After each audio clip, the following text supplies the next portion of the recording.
today we have an opportunity of aligning this with Women's International Day, which is very, very auspicious day to hold this particular conference. And as a senior head of NSDC, the Skilling and the CSR initiative, I take this opportunity to invite, we have two eminent personalities with us. One is Dr. Manish Kumar, who will be also be our keynote speaker, and also the guest of honor, Honorable Shri Anil Manibhai Nayak also known as Mr. A.M. Nayak. So we have with us these personalities who would be kickstarting this forum with their inaugural speech. Just to give you a little bit a brief introduction, Dr. Manish Kumar is the Managing Director and Chief Executive Officer of NSDC. During his 4 years tenure at NSDC, Manish has particularly focused on improving the quality of private sector delivery of skills across priority sectors and making skills aspirational.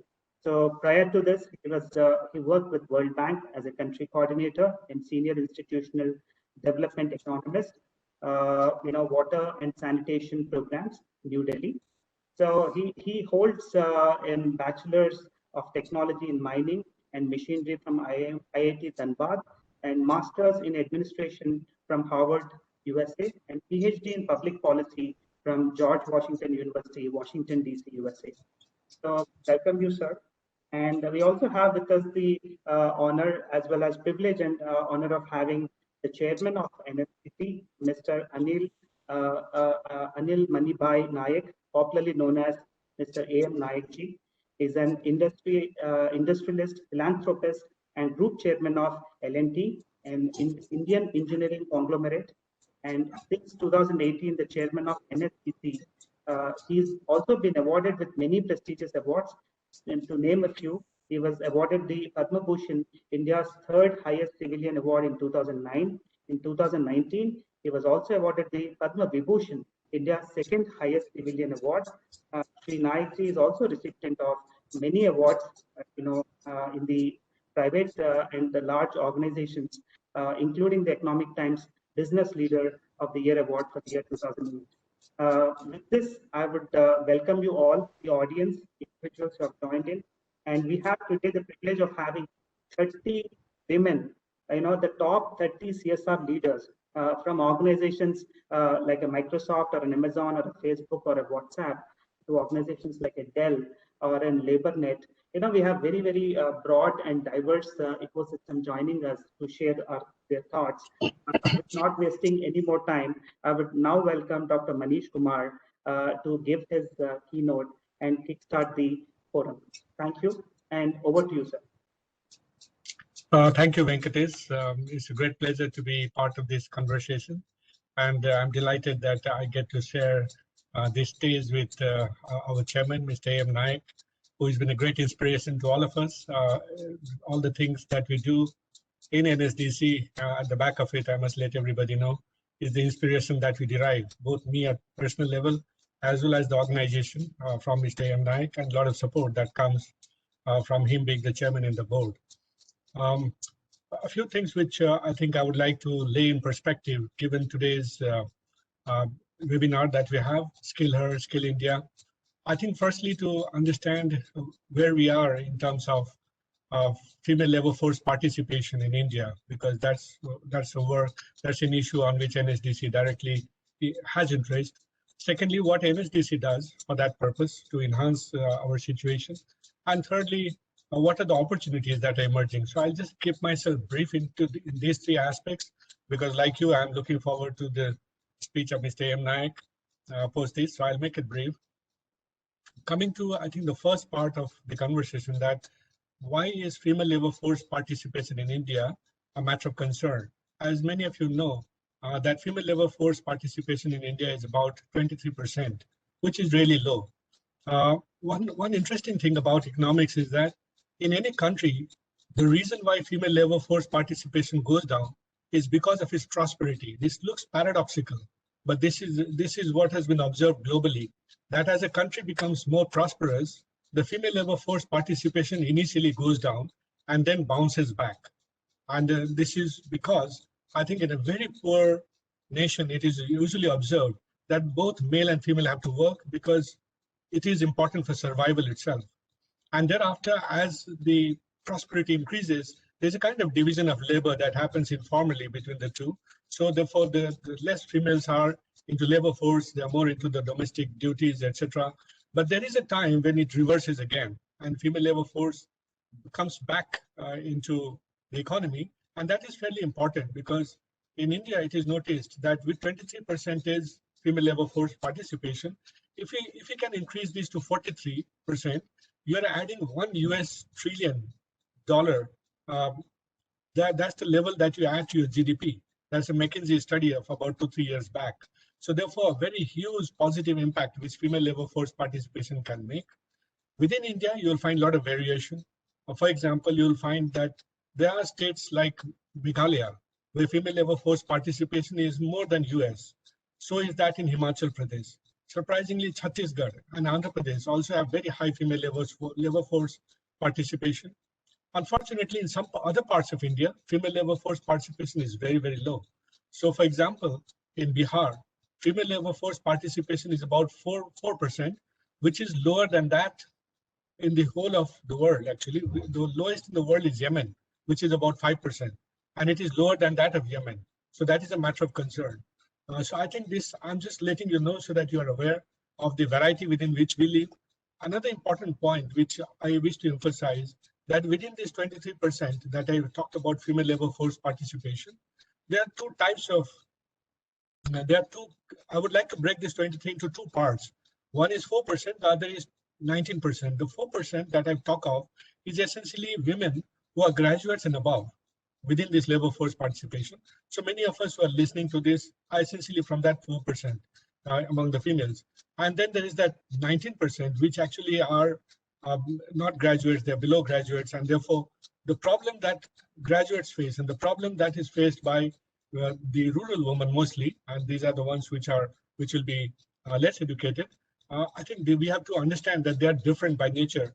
Both of them obviously are important, but being aware of the differential nature of the inequality within which they persist and within which they survive, I think that's an important notion to keep in mind. Now, secondly, I think which I would like to emphasize is things that we do within NSDC for enhancing female labor force participation, also looking at what really happens, what are our observations with reference to female labor force participation within the realm that we work in. So taking Prime Minister's Kaushal Vikas Yojana, there's something very interesting that we have observed. Firstly, the joining into training for both female and male is almost like equal, 50-50. Actually, female is slightly higher. But what is very interesting is that at the end of it, the certification, the persistence of a women in the training is much, much higher. They persist up to the last. In every stage of the training, they persist more than the males. And eventually, certification percentage compared to those who joined is higher among females than in the males. So this is a very, very interesting data point that we have noticed. Second thing we have found is that the self-employment potential among female is higher, that they take up much more self-employment compared to males. So this is another observation that we have. A few things which, of course, unfortunately is negative is the fact that despite female actually being better than male in PMKVY, when it comes to wages, they are paid much lesser wages. This is an unusual part of it. So I think it's important, therefore, to emphasize on the need for the reforms that are necessary to ensure that wages are similar to male and female for the same job. And this is something, of course, on which industry has to take action also. So I'm just giving some of the facts that it gives you a sense. There's a lot of work that we do jointly with groups that have interest in female labor force participation. Talentnomics is one of them. We have FICCI and their groups with which we work to ensure that female labor force participation increases. So I think overall, the approach has been that we'll be conscious about it. We have a lot of analytics that we actually feed in to the ministry's own design when they come to PMKY2 or PMKY3. So there's a lot of design features which goes into it. A lot of job roles which are specifically meant for or for the ease of females because it allows for work from home. So I think this is something which, in some sense, what NSDC has been doing. And there's more, of course, that we could do. And there is a whole team that's working on this. And lastly, I think few opportunity that I really want to emphasize on is the fact that with the digital world coming in, there is a potential for NSDC to actually take skilling to homes and access women who are out of workforce at the moment. So I talked of 23% who are in workforce, but the remaining 77 who are not in workforce, to reach out to them in their homes and be able to deliver skills at home. That potential has come in because of the digital platforms that we have created. So Venkatesh, he works on eSkill India platform, his team, and there's a formidable number of courses that we have out there now. Some of them paid, and many of them free of cost, which people could access. And there is a potential, therefore, to learn while you're at home. But the second thing which potentially women can do is also that they can work from home and earn from home. Because let's take the case of cybersecurity today. That's something which is going to become very, very important in due course. As you realize, security and cybersecurity is going to be something which is going to consume companies, which is going to consume the national attention because of various kind of things that you read in newspaper.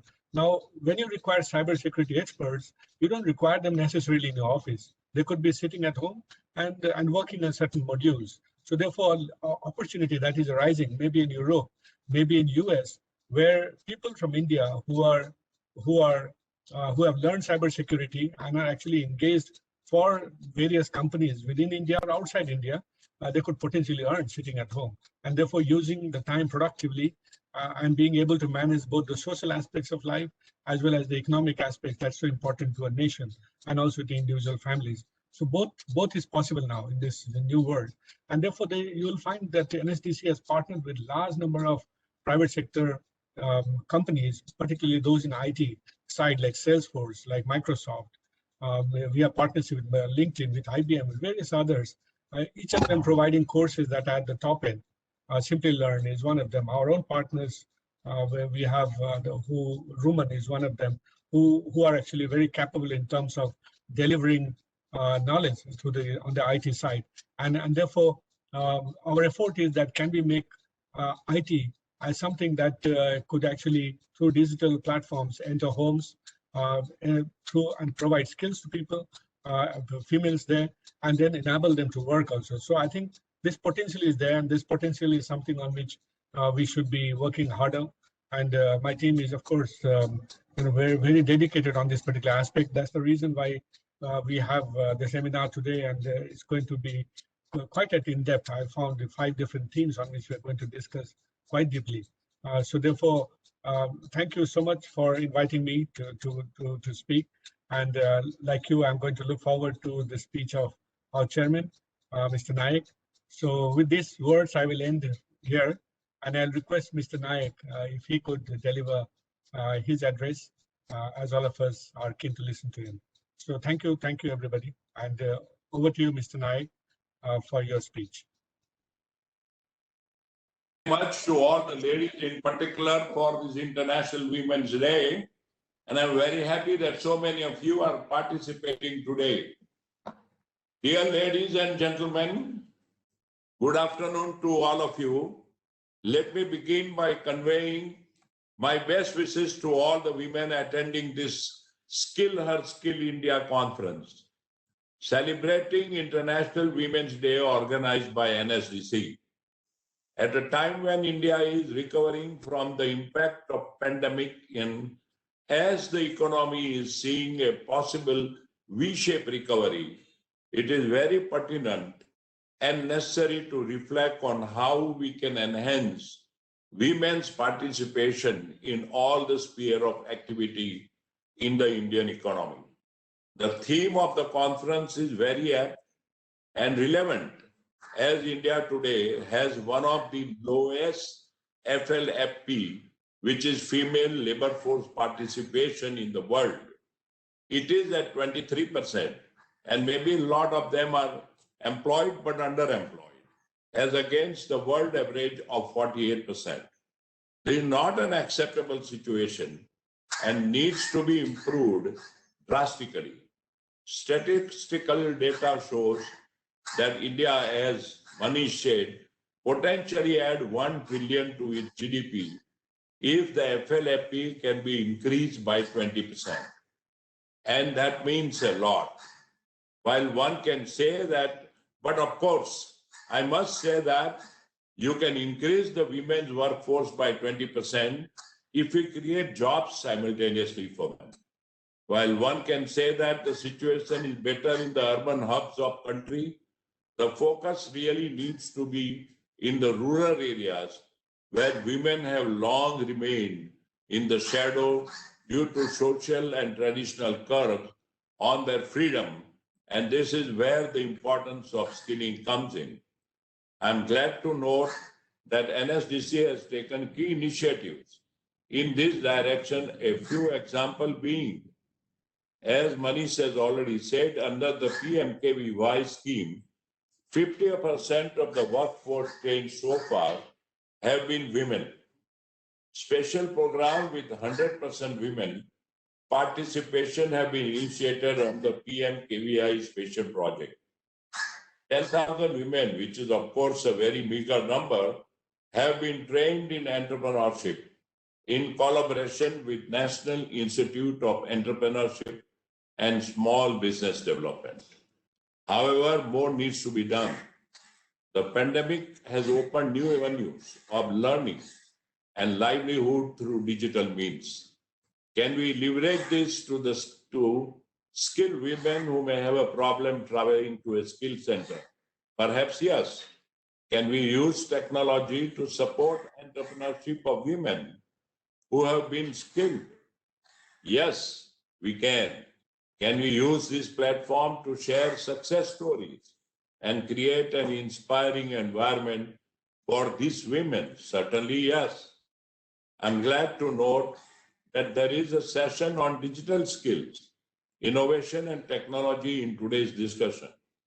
All the other topics are also very relevant and topical, and I'm sure new initiative will be charted out, an action plan drawn out by Team NSDC for post the deliberation.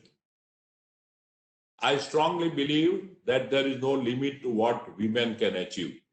I would therefore strongly advocate the need to focus on skilling the underprivileged and rural women and make the theme of this conference on Skill Her, Skill India a reality. At this point, I want to tell you a real life example. I come from villages, which means a rural India. I've done all my education in a small village school, and then went to also campus, which was only for the students. There was nothing else around it. And therefore, I know the pains of what happens to the underprivileged in rural India. Gandhiji used to say, India lives in villages. Taking that, my father went from Bombay to villages in 1952, when 99.9% people wanted to come to Bombay. And he and between my grandfather served the underprivileged for 80 years. Now, within L&T, in all presentation, in all, the concerned people who make presentation and who are in charge of their respective sections and divisions have to start saying what percentage of women are employed in their areas. And they have to justify why not more. For your information, in my own office, minimum is 33%, and I have said now we will increase it to 50%, and this is for many years. And I think a lot can be done. I also believe that the women productivity is higher than that of men because they are more disciplined. They take their work very seriously. So I think it is for the benefit of an organization that women are more employed, because it will only get better return to the organization. Having said that, I can say a lot, because this is one subject very dear to my heart, the skilling. And of course, when you say skilling, it includes skilling of women. I run a school dropout children, their skill development center. There's a school dropout. And in 40 schools that we have adopted, I have built toilets for all. Much before Mr. Narendra Modi drive, first for putting the toilets at various places within the rural India and the slum area. But I must tell you that the girls who used to drop out at the age of 10, 12 has gone up considerably in education after that. And those who still drop out, in our skilling center, minimum 4 trades are only for women. So I want to tell again, lot can be done, very little has been done, and we all need to hasten the process to make sure women becomes the forerunner of taking India forward. And I'm sure they can. Wishing you all the best once again. And I'm sure NSDC will do a great job in the whole ecosystem of making sure women becomes more powerful in India. Thank you. Thank you very much, sir. That was very, very inspiring. And we are really, really thankful for your time today. And I'm sure that everybody really benefited from the inspiring speech which you touched about your life experience. With this, Venkatesh, I guess we are ending this session, and you would have the next session starting. Is that right, Venkatesh? Thank you, sir. Yes, sir, absolutely. Okay. Thank you so much for your keynote, as well as Sri A.M. Nayak's message, where he touched upon his personal life story, at the same time inspiring to see the diversity numbers at L&T, which is also a very good reflection for the rest of us to look up to. Thank you so much. And now I would end the inauguration ceremony here.